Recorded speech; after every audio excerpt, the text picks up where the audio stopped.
এই কমিউনিস্টের সময় আমি অনেক জায়গায় বলেছি, রেশনের চাল খেয়ে বড় হয়েছি, বড় বড় ক্যাপসুল চাল, লাল লাল। মা রান্না করার পরেও সিদ্ধ হয় না, তারপর মা মাইখা দিয়া, তারপর জল দিয়া ডিফাই দিয়া খাওয়াইতো। ওই খাইয়া সেরা 6 ফুট 3 ইঞ্চি হয়েছে।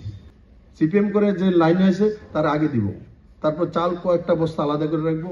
আমরা ঢুকলে জনসময় যদি একটা টাকা দিলে একটা চিটের মতো দিব, লেখা দেয় এত কিছু, এটা লিয়ে ভিতরে ঢুকলে যখন দেখেন কাকু এই চালটি ভালো না, না এটি দন যেত না, এটি তোর বিজবি করি না, দন যেত না। যারা সিপিএম করে তাদেরকে একটু ভালো চালটা দিয়ে দেবে, আর আমরা বিজেপি করি, আমার বাবা জনসংঘ করি, তার জন্য সবচেয়ে খারাপ চালের থেকে 5 কেজি চাল আমাদেরকে দেবে। ছোটবেলায় তো এটা দেখেছি কমিউনিস্টের ক্যারেক্টার।